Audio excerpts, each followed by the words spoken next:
Hey, family, it's Nikki Thomas. Welcome to Nikki Thomas TV. Today, something very special is happening. We've got a takeover from the SF Recovery Theater. Now, that name ought to sound familiar to you because we've been working together for years, Nikki Thomas TV and San Francisco Recovery Theater. There is an event happening that deserves a spot on your calendar, and we've got a gang of guests today coming through for a full takeover. So it is the phenomenal lineup from Night at the Blackhawk, More Tales from the Fentanyl, A Family Affair. Now that sounds like a whole lot going on.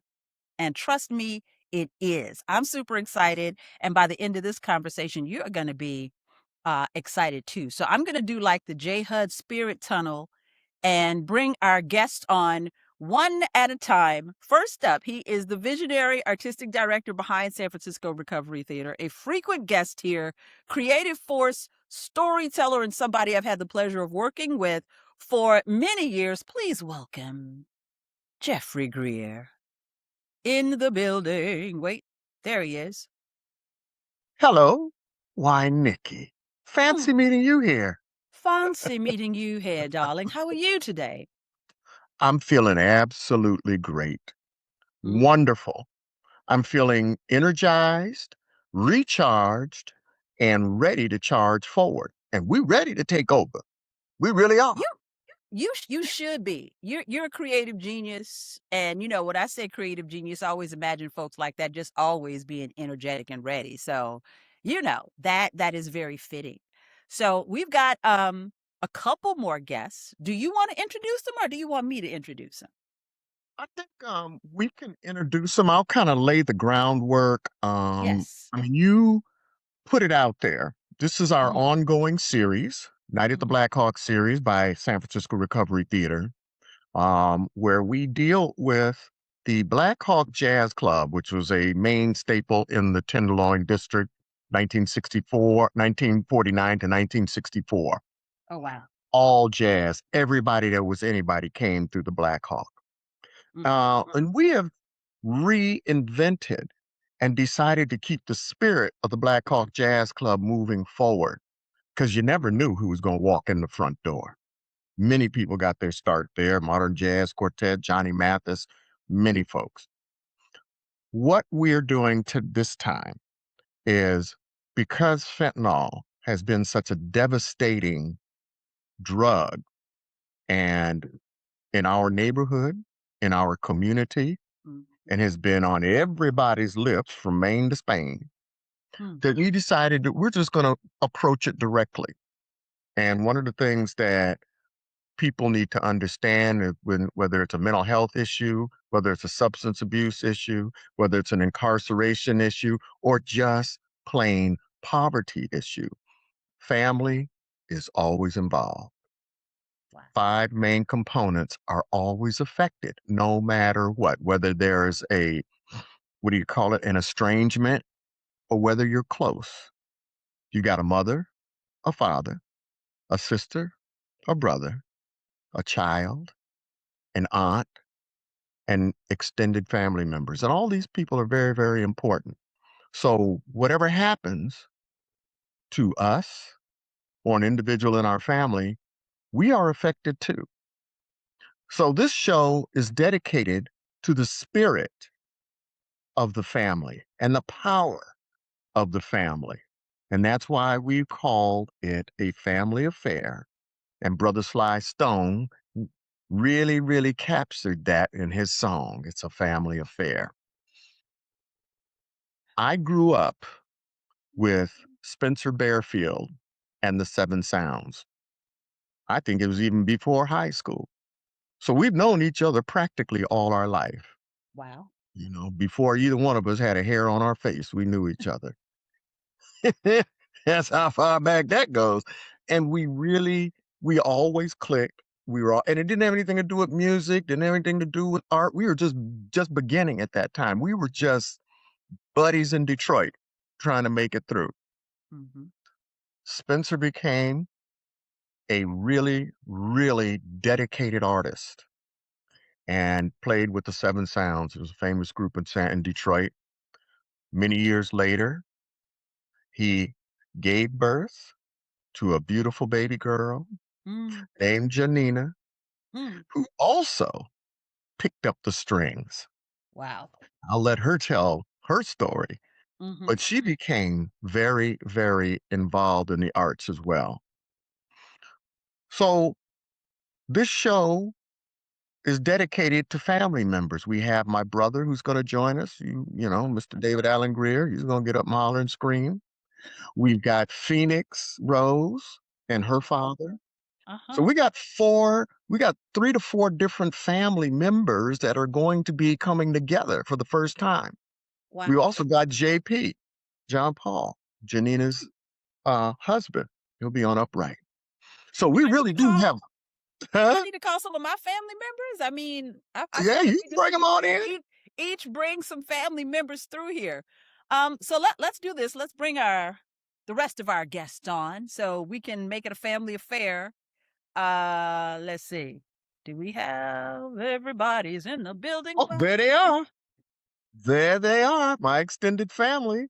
Welcome, family. Great to see you. Thank you for being a Pleased to part. be here. Yeah, we are pleased to be together. This is the part here that is a family Oops, you affair. just went, I'm not hearing your voice. Okay, can everybody else I'm hear not me? hearing Nikki's voice. I I can see hear, her I lips can moving. I'm hear, not I hearing can hear, Jeffrey's voice either. I can hear. Well, that's you. I can hear It's Nikki a you fine. thing. Janina, can you hear me? Oh, Janina's on mute.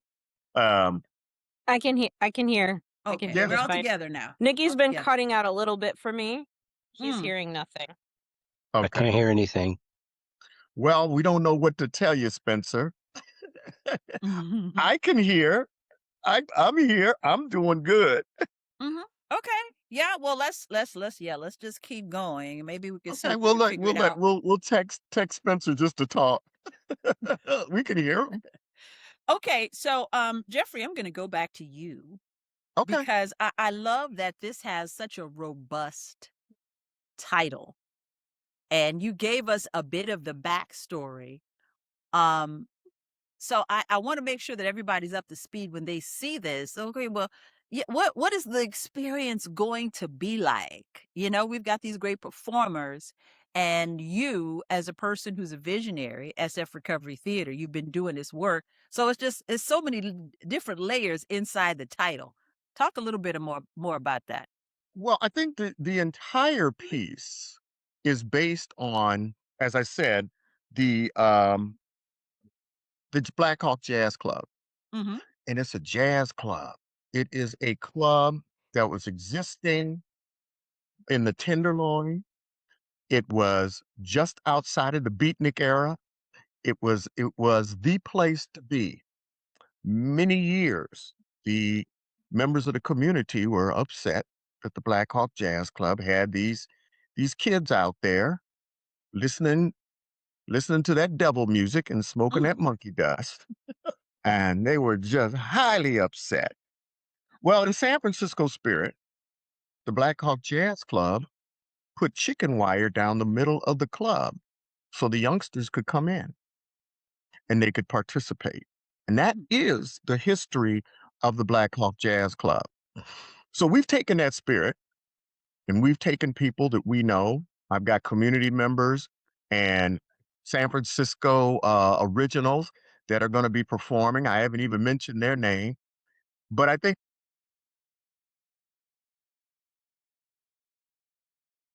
I'll still hear me. oh, all right, come back. I don't know what happened. All right, keep Let going. me okay.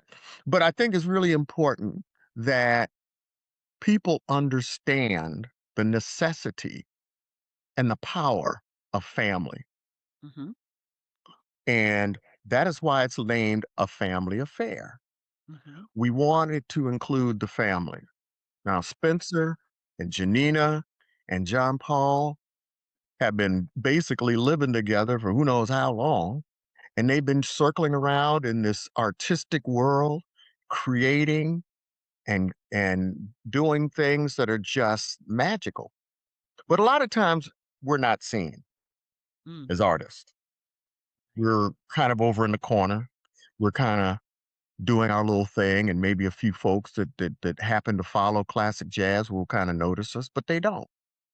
And this is an opportunity to bring everybody out from the shadows. And I want people to understand who Spencer is, who Janina is, who John Paul is, and of course, who I am. It's one of the opportunities to really, really see a family playing together. Mm, So that was the purpose of this particular show and this creative spirit. Because as you know, it's not always the end product, it's the process. mm, It is the mhm, process. I will let Janina and Spencer kind of take the lead on what their development is going to be and what they plan to do. But I can only tell you, it will be a premiere, and I am so proud and so happy to be hosting this premiere from the Spencer. No, what do we call it? The Barefield Jazz family. mm, So on that note, I'm gonna punt the ball to one of the Barefields. mhm, mhm. I wanna start with, Janina, because when you say a family affair, a musical family, did you feel any pressure, or was it a thing that just felt so familiar to you? I mean, like, what was the feeling of knowing when you said, "Okay, this is it for me, and I want to, um, you know, be a musical person?" What was the, what did it feel like for you?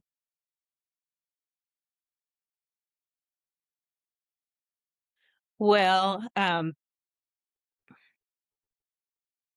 I just grew up immersed in it. Mhm, So I don't know a world without it. Um, my mom had headphones on her belly when I was growing in it.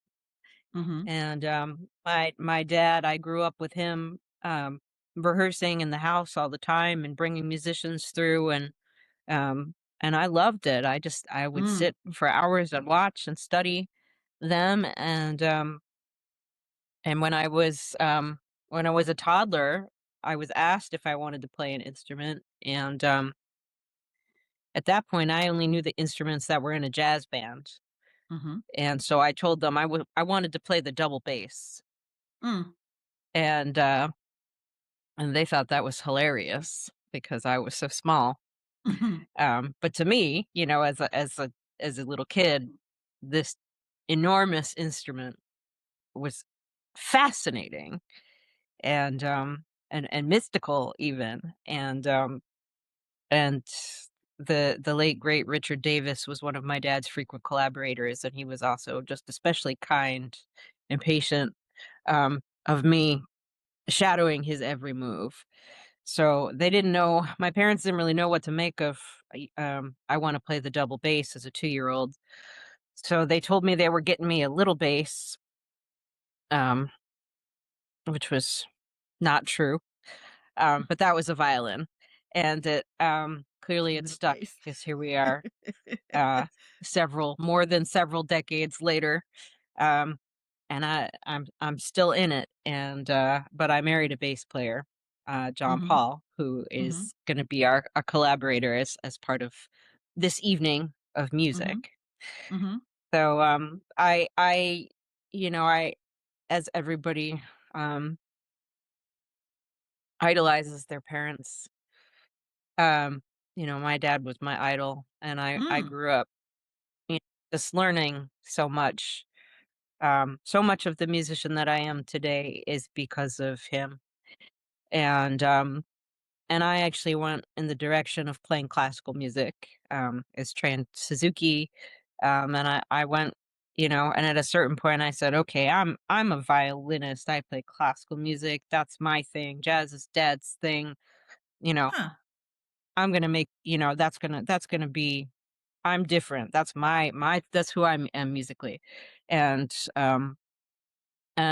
it turns out that's not all I am musically. That is, mm, where I started musically, and then, once I did that and I went to the conservatory and and started to embark on that career, and um, people have called me a prodigy. I don't like to use those words because I don't believe in them, but um after I graduated from school, I just felt this I thought going to conservatory was what I wanted. I thought this was the path I wanted. And and I was just burned out and unmotivated, and I wasn't feeling this drive creatively. I wasn't feeling this, desire to continue playing.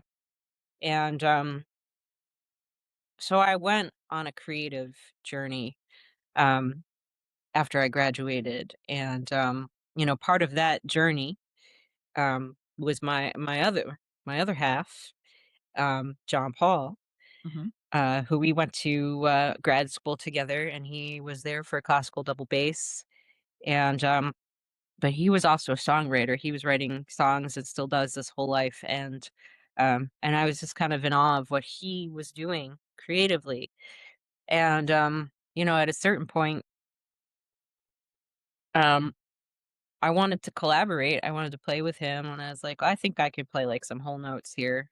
I was actually kind of, as many classical musicians do, we run from improvisation because we are trained so intensely to hyper analyze everything that a composer has written on a page, Mhm. and do it to an extreme level of neurosis and perfection.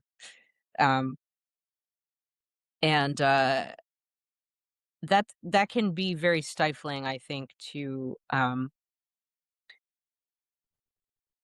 improvisation, and feeling like you're allowed to use all these skills that you have technically to create something. And so a lot of classical musicians are, intimidated to even do any kind of basic improvisation. So that's actually one of the things that I teach now as a reformed um as a reformed classical musician. Mhm. Um and so I went on this creative journey, and I didn't stop actually playing the violin. I just started experimenting in all other genres of music. Uh-huh. And also just I was out of school, so I had to, work. I had to make a living, Right. and so, you know, cutting my teeth as a New York freelancer, you know, I did all kinds of things. But I started playing with my husband in his rock band, and eventually we started our own band together. And that's where I started improvising. I started improvising within a rock band, Mhm. and then I got an electric violin, and I started using all of these pedals. And in the meantime, I had also joined this indie rock string quartet that combusted, but I ended up working in a hip hop studio. I Ah. started writing music, and eventually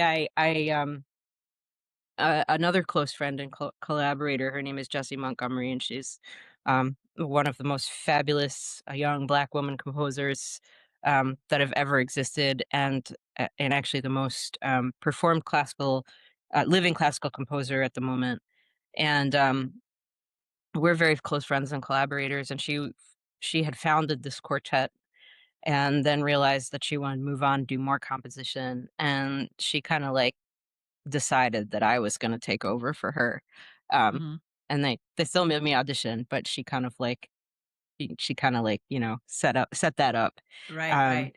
and it was a string quartet that was also doing improvisation and group composition, and that's my ensemble public quartet, which is a twice Grammy nominated string quartet. And I think I've gotten off topic, but in any Oh, you're case, good. You're I went on good. I this whole love it. I went on this whole journey, um, coming from straight up classical music, and moving away from the things that were my dad was doing, only to, refine my own voice as both a classical musician and an improviser. And then I was able to come back and start collaborating um, with dad. And I had to cut my teeth a lot, and I and I love still it. am, you know. I love it. Okay, so there's uh, all kind of good stuff in there. Now, number one, there was a musical love story in there. I would love to go down the rabbit hole with that.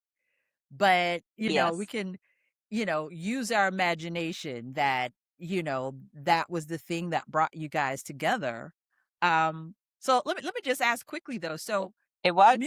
it was the first thing, but what were the other things that attracted you to your husband and he's like, hey, this feels right musically and it feels right. What were the other things?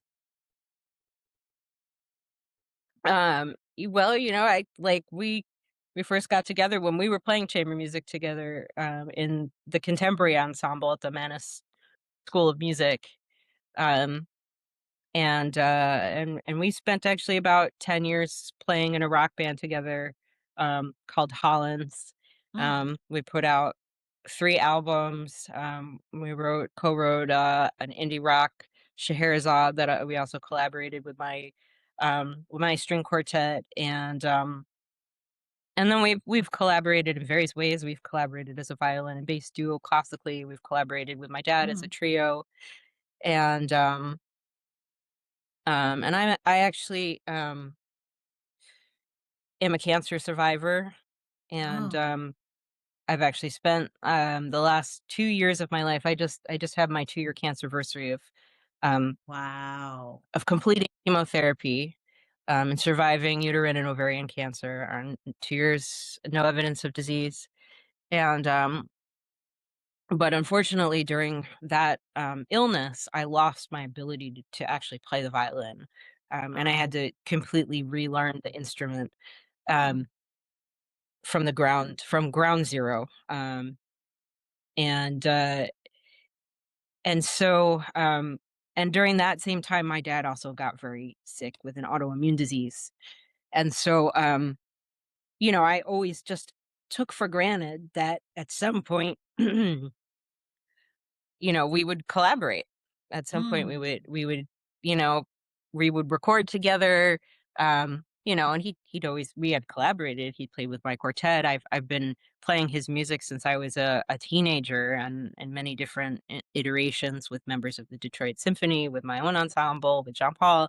Um, but I always assumed we'd do more of it. And I think that was my darkest moment, mm. was thinking about the fact that maybe we wouldn't have a second chance. And Right. so, that's why this project is so important to me. Yeah. And and also, this I had this really uplifting conversation with Jeffrey where we talked about recovery.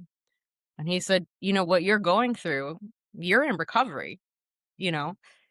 It's a different kind of recovery, but you're going through recovery. And that's a good thing. And it's Mhm. full of challenges, but it's a good thing. So, so I'm still in recovery, and as is my dad, but the first chance I had, um, I said, "Let's get this project off the ground and let's record an album." So that's what we're doing. Mm. And this is going to be um, our first official performance together on the way to that.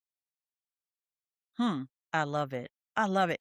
Thank you so much for sharing so much of your story. And I mean, list of questions here, but it's like you were just like hitting all the answers to all the questions kind of, I don't know, telepathically or something. But we are so glad that you being a survivor and the word recovery, just like Jeffrey mentioned, it's like we're all in recovery from something. And I'm so glad you had that energy to say, hey, you know what? We've got our energy back to this point. Let's jump back into this and keep this momentum going. So, what this is a family affair. When we, first said the title at the beginning, I wrote that down like so many meanings and so many layers to that family Hmm. affair part of it. So, we are so excited to see you and to see this whole family affair thing come together and to see you on stage. And again, thank you for sharing so much and I don't know, making us feel all of the love that you put into your craft. So we can't wait to see you for our wonderful event, Night at the Blackhawk, More Tales from the Fenton Family Affair. It's happening at the SF Jazz Center on June 6th. Janina, thank you so much for sharing with us. Thank And you for having me.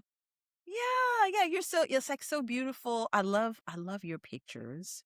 I'm like, OMG, beautiful, talented, all the things. And I don't know, you know, you're so open-hearted. We got a chance to really get to know you and you know, your passion for what you do. So thank you, Janina, for joining us. And we're gonna bring Geoffrey back on. Geoffrey, are you there? Oh, I'm here. I was Mm. taking notes. I know. I I know was that was that was taking. that was a beautiful journey. A beautiful journey there. So, what was that bringing up for you as you listened to the story? Well, it's very emotional because we are the Barefields, the Griers, Mm, the Norpoths now, mhm, are intertwined. We've been intertwined for a long period of time. But trauma and drama and experience even tightens that bond. mhm, I really, really, it was like listening to myself. It mhm. was like listening to you ever talk to somebody who really got it? Yep. There's a comfort level when you talk to somebody who kind of understands where you've been and how you got where you are, or just some piece of you. Person understands. And, without going into, elaborate long, this is my story too. I've had to deal with pimp cancer, as I prefer to call it, in my life, Oh. as a caregiver. I had to become a caregiver, and it has taken out several members of my family. Um, so I can truly say that the process of recovery is a beautiful thing. It really is once you embrace change. I always say recovery is nothing more than discovery. So I think that no, it's great to watch Janina grow up. It's great to watch her go through all the things that she's gone through and to be where they are. And I can't wait to see their finished product. And I'm just honored with the fact that we're able to premiere that here in San Francisco at the Jazz Center. Mhm, And it mhm. will be great. Oh, I see Big Daddy over there. Yay. I see Big Daddy.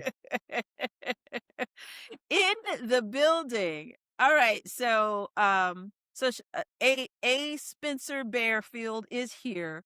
So while you were listening to Janina kind of talk about her life, her story, her mission, et cetera, what was that bringing up for you? Oh, a whole avalanche flood of memories. Huh. Um, Going Mm-hmm. back to when she was born, I for 13 years produced an award-winning avant-garde music series at the Detroit Institute of Arts Mm-hmm. at a time when Black people playing avant-garde music at the Detroit Institute of Arts was totally unheard of, and um, the people who hired me to do it were afraid that their superiors were going to say, "No, we can't have this," because the obvious racism involved. But I presented a concert there with my first concert series in 1979. And one of my first guests on the series was this brilliant composer from Chicago, George Lewis, who I ended up collaborating with and recording with and doing some touring with. And we just had him in Detroit recently for a collaborative event with collaborating with Janina and her string quartet at the Detroit Institute of Arts to celebrate 45 years of my nonprofit or creative arts collective. Mm-hmm. And, I think back to that concert series where, it was unheard of for a young 20-something Black guy to be leading a concert series of avant-garde music at the Detroit Institute of Arts. Mhm. It was, black people doing anything at the Detroit Institute of Arts was unheard of at that time. Wow, So, Janina was born into that, I and love it. I remember she loved music from the very beginning. It was just her thing, and because I was raised as someone that who my parents tried to force me to be a doctor, Hmm.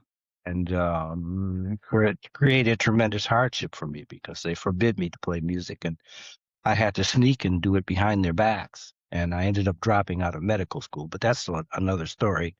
To pursue my music career, and severing relationships with my family for a time because they were so angry at me for that. But anyway, going back to the Art Institute, Janina would she was just raised with music all the time, so she heard it all the time, and so she thought all kids had this, and she lived in a house where these super famous, most famous musicians in the history of jazz would come to my house. Mhm. And Richard Davis, the most recorded bassist of all time, over 3,000 recordings, a genius who played with everybody from Coltrane and Monk and Miles to Stravinsky and Boulez. He, like I said, he was a super genius and one of my best friends. And I recorded with him, and I would bring him to Detroit frequently. And Janine fell in love with him when she was 2, 3 years old, Love it. and she wanted to play the bass like Richard Davis. Mm. And because she loved the bass, walking around that big giant instrument at the Detroit Institute of Arts. Mhm. And so, she was a child that would get to go, she wouldn't miss a single concert.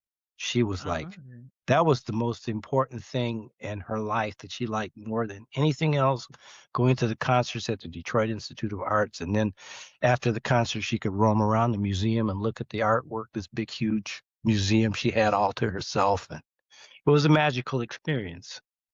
And so, yeah, it brought back memories of all these incredibly uh, fabulous musicians that she got to meet and hang out with, people like Roscoe Mitchell and Oliver Lake and Andrew Cyrille and Reggie Workman and um, many, many more. NEA, there are a bunch of NEA jazz masters and a bunch of people who won the MacArthur Genius Award. She got to hang out with these people like they were just, part of the crew. And when something that was funny is, when she would be at the concert when she was 3 years old, and someone would say, "What, little girl, is that your father up there? Do you like music?" And she would look at them with this extraordinarily serious look and say, "I'm going to play on my daddy's concerts when I grow up." Let's get to the point here. No, Let's get to now the get out of point my here. face. You're Exactly. distracting. I'm trying to listen to the music. I love this. I love this. You know what? I love this is some great storytelling in here, by the way. I love listening to the stories. Um and I love listening to change maker stories. You're talking about a time when, as black people, we were not welcome to do things and we did them anyway. Mhm. So, it's interesting to hear like the young people now, for example, rediscovering Michael Jackson. And it's like y'all don't even know the whole timeline of what happened before, Thriller or Bad or whatever. There were doors that had to be kicked down Mhm. for us to be great. So I'm so happy to listen to the things where it's like, you know what, they didn't want to allow this, but hey, we did it anyway. This was unheard of for a black man, but we did it anyway. um so let's talk a little bit more about that, about the story might be victorious by the time we get to the end of it, but let's talk about the parts that were difficult when you were creating this change. Do you have any stories popping up about coming up against these particular obstacles that we're talking about? Oh yeah, I have tons upon tons of them. Um, well, while I was producing these music series at the Art Institute that lasted for 13 years, Mhm. and then was murdered by the Republican Party. Oh. I'll get back to that though. But I was also touring the world with Roscoe Mitchell's group, later Lester Bowie's group, both members of the Chicago Art Ensemble. Roscoe is one of the most acclaimed composers and performers in the world of avant-garde music, and also an NEA Jazz Master awardee. And we just had a project recently where I brought Janina's String Quartet to Detroit and commissioned Roscoe and myself to write music for a concert that was part of a series. And we had, Janina talked about the other concert that we had just this year with George Lewis, myself, and Public Quartet, and also bassist Marion Hayden from Detroit, who just received the Eminent Artist Award from the Kresge Foundation. So, yeah, and all that stuff was supposed to be impossible. It was supposed to be impossible for me, a young 20-something, as this was still in my 20s when I started the concert series at the Art Institute. I wasn't supposed to be able to do that. Black people can't do that. Are you kidding? How did you do that? And I started a nonprofit organization, and also became tax exempt organization, and I did all that by myself. And how did you do that without a lawyer? And then the musicians who before me were saying, okay, well, you know, you want to get grants and stuff, you got to get a white person to write those grants for you. And I said, I'm not going to do that. I'm going to write my own grants. Right. And no one had ever done that before. No black people. It was like only white people can do that. So you want to get the grant, you got to get. And at the time, there's a famous guy from Detroit. Everybody's probably heard of, called John Sinclair. You heard that name before? Anyway, he was a kind of a revolutionary guy that ended up going to prison for a marijuana cigarette, and John Lennon and Yoko Ono put on a big fundraiser to raise money to get him out of prison. It was a real big deal in the 1970s. Okay. And so anyway, I'm like, I'm not doing that. I'm going to write my own grants. And I did, and I got the funding, and no one had ever done that before in Michigan. So they're like, "Whoa!"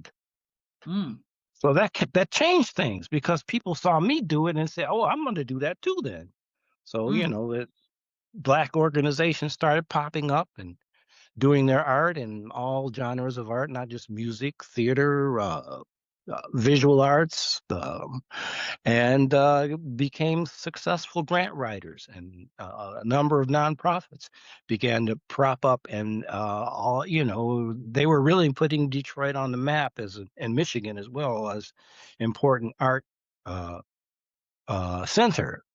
And then I was bringing in all these legendary musicians to collaborate with Detroit musicians. And they were finding, wow, there's some talented musicians. And those musicians ended up going all over the world with the people I was bringing into Detroit. So, and also all the concerts were recorded. And the Art Institute had a show that went all over the world on National Public Radio, called Jazz at the Institute. And so one of my concerts, they produced their own jazz concerts, more in the traditional vein of jazz, but I would do the avant-garde stuff, and one concert a month of their weekly performances would be something from the series that I produced. So, we became internationally known, and then I started recording with internationally known artists and touring the world. Toured Europe extensively for 20 years, and then I slowed down after about 20 years.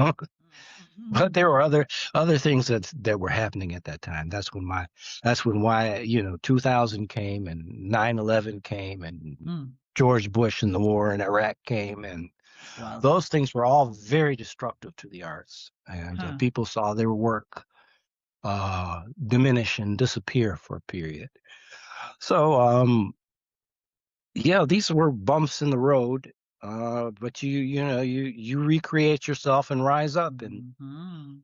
and work with the next generation, like my daughter Janina, who's just amazing. She's kind of modest, but Janina Mm.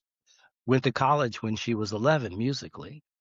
Hmm. She started studying with the head of strings at University of Michigan because that's how good she was. Wowzer. By the time she was 12, she had won the Detroit Symphony Concerto competition, where she's competing against young adults, Oh. and was, soloed with the Detroit Symphony and one of the top conductors in the world. Well, you can ask her later. I can't remember which director it was. It was after Antal Dorati, but another Mhm. super famous conductor. So I was just blown away to see my little girl on the stage with this orchestra behind her, something I had never achieved, Mhm. and playing this incredibly difficult music Mhm. and killing it. So Mm. I love it. um, yeah, so yeah, and then having my brothers Geoffrey and David. Um, oh gosh, we go way back because our parents knew each other before we were born. Hmm. And both of our dads were physicians, and uh, to be a physician in the 1950s, you're talking about Jim Crow and segregation. Uh, it, the hospitals, we were born in black hospitals because we couldn't be born in the regular hospitals because they were segregated and none of the black doctors were allowed to practice there. So, we were in a social circle where Jeffrey and David and I met when we were little kids. Mhm. And we ended up going to high school together to Cass Technical High School, which is kind of an amazing school. And some of the most amazing people graduated from there, like Jeffrey and David Allen and Donald Byrd, and great jazz musicians like Donald Byrd and Kenny Burrell and Ron Carter. And the list goes on and on. Many great artists go there in all different genres of the art. And they talk by Jeffrey and David both have mentioned the group that I played with in high school, the Seven Sounds, which no one who was outside of Detroit has ever heard of. but, but we were really popular with the high school. We were the most popular band on the high school scene. Love it. And my musical career didn't really begin until after the Seven Sounds, but Mhm. but that when I started doing producing and touring and et cetera, et cetera. Mhm. Okay. Have I talked enough? No. I particularly enjoyed, hearing you guys tell stories about each other through each other's eyes.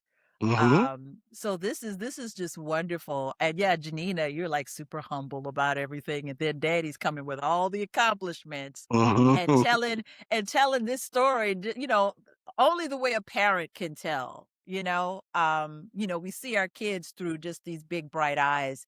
And that was just wonderful to hear, the story like that. And A. Spencer, thank you for saying yes to the thing that was inside you. Because sometimes there is that story where I wanted to do this, but my family wanted me to do this. And I don't know, it takes a person with that change maker energy to know when to say no and know when to say yes. It's like, no, this is my thing. This is my gift. And I shall walk this path because I can't, living in your truth. I'm sure you inspired a lot of people who are listening to this. And that thing is in you for a reason. So thank you so much for sharing, so much of the journey. Um, So, Jeffrey, Yes. how does it feel to be the person putting to bring all these wonderful folks together and to create such a magical evening for people to come and experience? I'll tell you, I feel blessed. Mm. I feel blessed that I have the opportunity, Mhm. that I'm alive, Yeah. that we are existing in this same time quadrant and have the opportunity to come together at this moment in time. Yeah. It's kind of like traveling, and I'm gonna tell you, it's like traveling into outer space. When in Star Wars, and when my man Han Solo said, "Punch it, Chewie," and you jump into hyperspace. You know, there is such an incredible amount of synchronized time, space, relativity that you have to put together so that you land in a safe space. Because you can land inside of an asteroid. But it's really important, and I feel blessed that I have travel companions. I have travel companions and people that know me. And that is an incredible feeling. That is why I feel, we would do this if it was a park, and well, you wouldn't know, but there's a park in Detroit, Palmer Park, Palmer Woods, Palmer Park. No. If we went across the street and plugged in and did this, we would do the same thing. But we have this opportunity.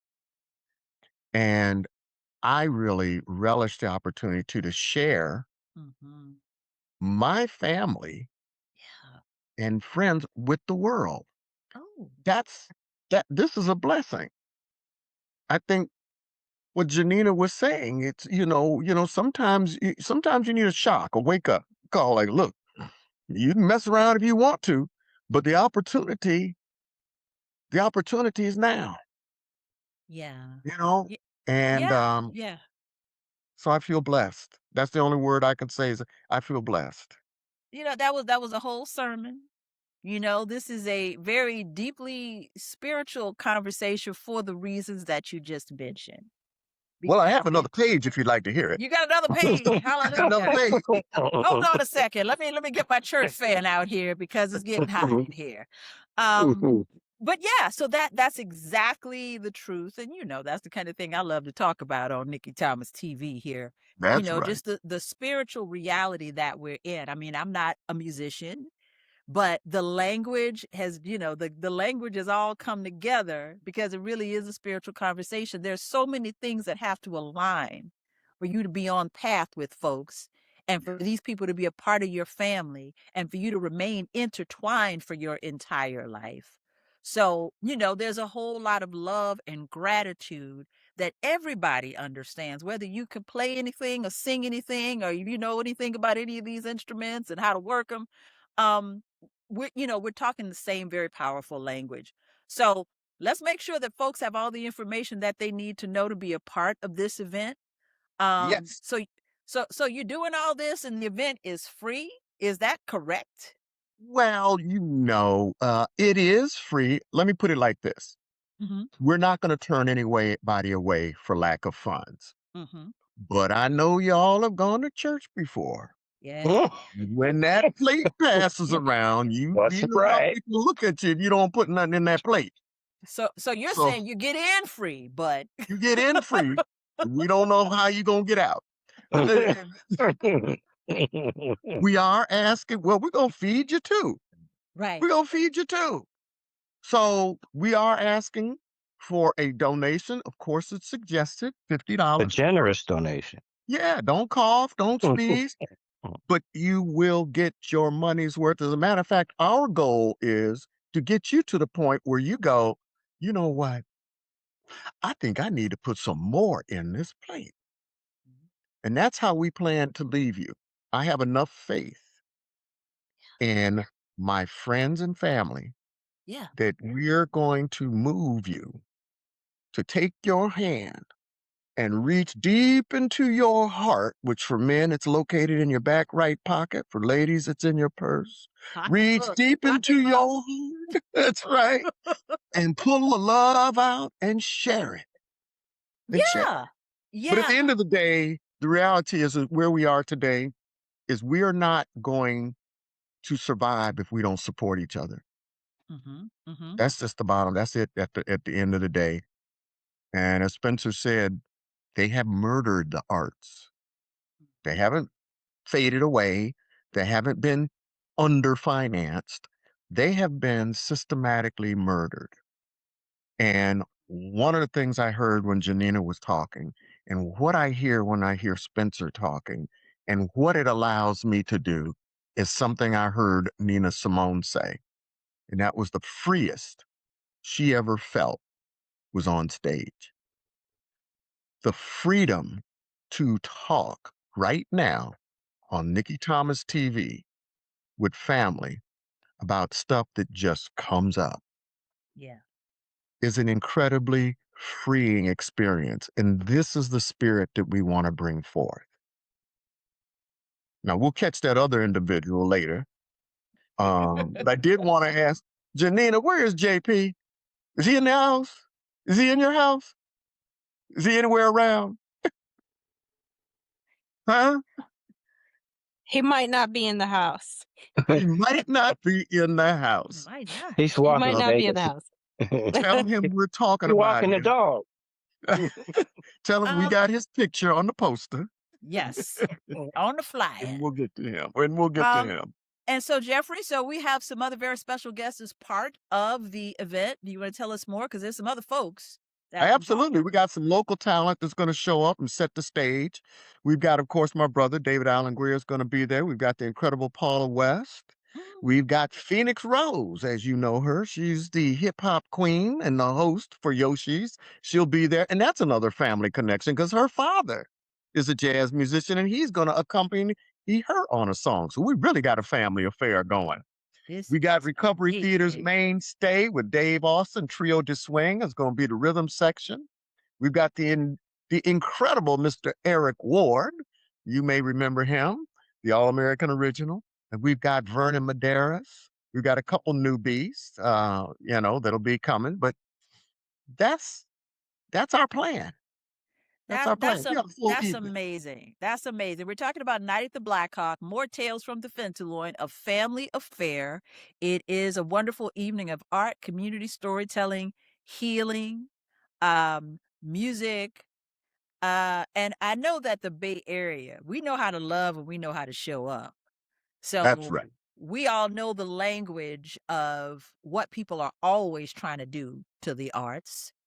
Um, and it takes that family love to support and keep these things going, you know? So we trust that the folks who have a little extra to put down in the collection plate will show up and put that extra donation in there.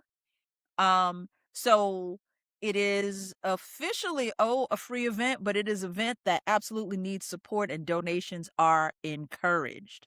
So Absolutely. yeah, so think about, okay, you got amazing music, you got storytelling, you got a wonderful story of family and love, um, change making, surviving, doing all the things. Um, so being in the room is going to be a magical life altering experience that will also keep your own creativity alive. And we were all together the other night at the Absolutely. Afro Solo event. This is what the arts do for us, even if we're, accountants and we can't, carry a tune or do whatever. The arts keep us in our humanity. So I appreciate everybody's time. But what we want you to do, if you're watching, click the link because there's a link somewhere. It's either their way, that way, that way. Click the link and get your tickets. That's right. So we are encouraging donations, but understand that these tickets are going to go fast. That's right. So make sure that you click the link, and after that, you make your donation and pick a nice outfit and come on out and hang out with us.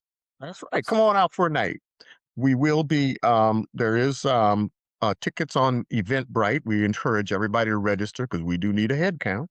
Yeah. Um, but we want you to come and experience this with us Hmm. because we need you to go out and tell somebody what you saw. Hmm. And last but not least, Geoffrey, so SF Recovery Theater, for the folks who say, "Oh, I don't know what." Tell us just a little bit about what you do inside of Recovery Theater. Well, recovery theater is just like what it sounds. It is survival, Yeah. spawned out of necessity Yeah. over 25 years ago. We have put on live. We are all about performing arts and Mhm, expression mhm, and communication. mhm. We love to put on plays. We put on classic plays, classic things, all Black artists. We've done James Baldwin. We've done Douglas Turner Ward. We've done my originals. We've done a series of pieces.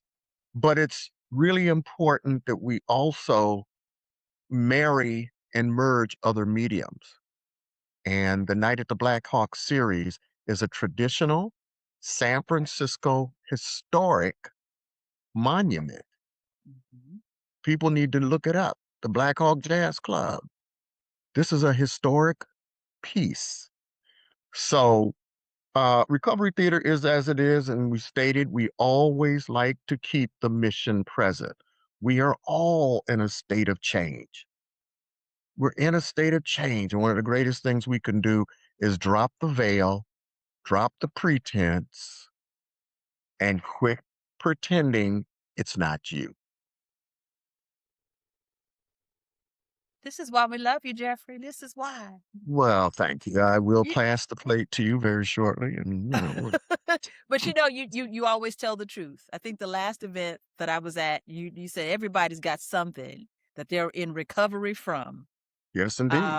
And so this puts us all in this same thing where, the recovery, you said discovery, and that's what we're all doing. We're discovering ourselves and That's it. retelling the story when it needs to be retold. So this has been amazing, and I thank everyone for your time and your wonderful stories. And I feel like I feel better about my whole life since I've received all this great energy. Thank you for being our guest, Janina Norpoth and A. Spencer Barefield.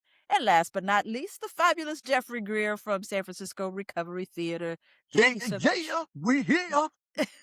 Thank you so much for joining us on Nikki Thomas TV. Y'all have a great rest of your evening. Thank you so much. Good See ya night. on Thanks the for having 6th. us. See ya on 6/6/26. 6/6, June 6th. Thank you so much.